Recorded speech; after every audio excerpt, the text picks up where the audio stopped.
Bonjour à toutes et à tous. Dans cette vidéo, nous allons reparler d'inéquations. Mais ce seront des inéquations un peu particulières car on va les résoudre avec des tableaux de signes. Regardez ces deux premiers exemples, vous allez comprendre pourquoi il faut un tableau de signes. Si pour la première inéquation, il vous prenait l'envie de développer et de réduire, vous auriez un problème, car du fait de la présence à la fois d'un terme en x au carré et d'un terme en x, on se retrouve bloqué. Essayez, vous verrez. Il ne faut donc pas développer cette expression. Par contre, vu qu'elle est déjà factorisée, c'est-à-dire écrite sous la forme d'un produit, alors on peut faire son tableau de signes. Ce tableau nous permet de savoir pour quelle valeur de x l'expression x-5 facteur de 2x plus 8 est positive ou négative.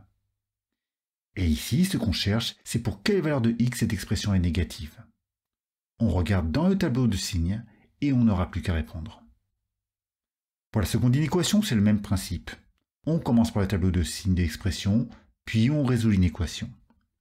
Je vous propose donc de mettre sur pause pour essayer. Et si jamais c'est trop compliqué, n'hésitez pas à revoir la vidéo sur le tableau de signes. On passe à la correction de la première inéquation en commençant par le tableau de signes. Pour savoir quand est-ce que x-5 est positif, on additionne 5 des deux côtés de l'inégalité et on trouve qu'il faut que x soit supérieur à 5. Pour 2x plus 8, on soustrait 8 et on divise par 2. On marque ces deux valeurs de x dans le tableau. On a trouvé que x-5 est positif pour toutes les valeurs de x supérieures à 5. En dessous de 5, c'est négatif, et pour x égale 5, ça fait 0. Même chose pour 2x plus 8, c'est positif pour x supérieur à moins 4, c'est négatif en dessous, et ça fait 0 entre les deux. On passe au signe du produit. Entre moins infini et moins 4, les deux facteurs sont négatifs, donc le produit est positif. Pour x égale moins 4, on a 0 car le deuxième facteur est nul. Entre moins 4 et 5, c'est négatif. Pour x égale 5, on a un deuxième 0. Et entre 5 et plus infini, c'est positif. Maintenant, regardons l'inéquation.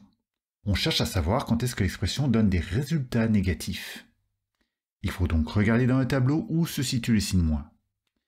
Et on peut répondre que la solution de l'inéquation est l'intervalle allant de moins 4 à 5.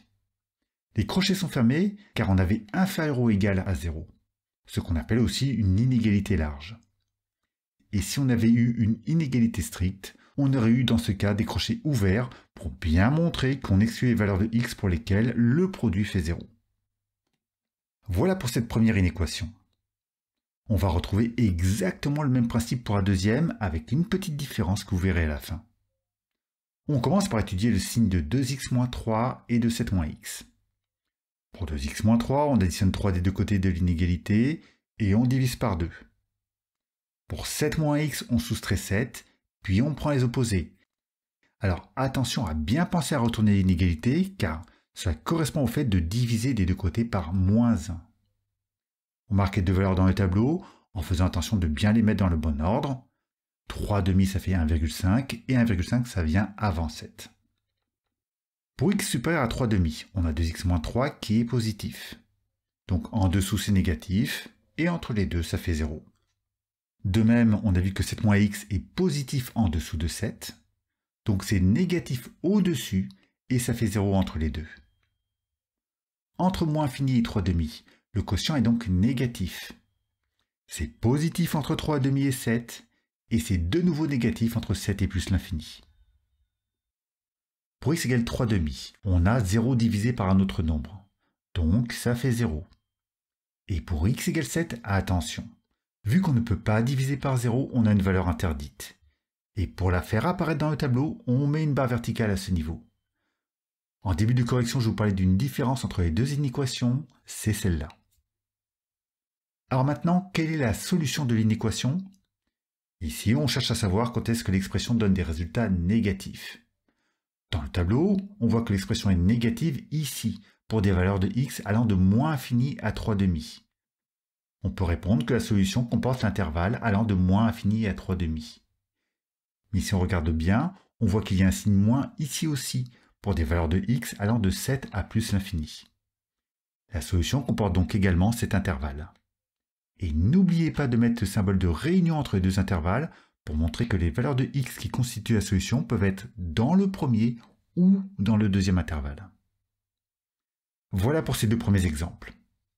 Vous savez tout ce qu'il y a à savoir sur ces inéquations qu'on ne peut résoudre qu'avec un tableau de signes. Et si vous voulez vous entraîner, je vous propose deux nouvelles inéquations. Vous pouvez mettre sur pause pour les chercher et regarder la correction ensuite. Pour la correction, je vais me permettre d'aller un peu plus vite sur le tableau de signes. N'hésitez pas à mettre sur pause pour bien lire tous les calculs. On commence avec le tableau de signes de 12 moins 2x facteur de x moins 1. 12 moins 2x est positif si x est inférieur à 6. Faites attention, ici il faut retourner l'inégalité. Et x moins 1 est positif si x est supérieur à 1. On place ces deux valeurs dans le tableau, ainsi que les signes de 12 moins 2x et de x moins 1. On n'a plus qu'à faire la règle des signes pour trouver les signes de 12 moins 2x facteur de x moins 1 en fonction de x. Pour la solution, on retourne voir l'inéquation. On recherche les valeurs de x pour lesquelles l'expression est positive. On recherche où on a ces valeurs positives dans le tableau, et on peut répondre que ça correspond aux valeurs de x allant de 1 à 6. Et les crochets sont ouverts car l'inégalité est stricte. Pour la seconde inéquation, je vais aller encore plus vite pour le tableau de signes. Encore une fois, n'hésitez pas à mettre sur pause pour prendre le temps de bien lire les calculs. Et n'oubliez pas que pour ce quotient, il y a une valeur interdite pour x égale moins 2, car on ne peut toujours pas diviser par 0. Pour la solution de l'inéquation, on recherche les valeurs inférieures ou égales à 0. Elles sont ici dans le tableau de signes, pour des valeurs de x allant entre moins 2 et 1 sur 5. Par contre, attention quand vous écrivez intervalle, il y a une subtilité. Le crochet est fermé sur 1 sur 5, car c'est une inégalité large. Ça, c'est normal. Par contre, le crochet est ouvert sur moins 2, car c'est la valeur interdite. Voilà tout ce qu'il y a à savoir sur ces inéquations assez particulières. Et je finirai en vous conseillant fortement de prendre le temps de les refaire pour bien vous entraîner.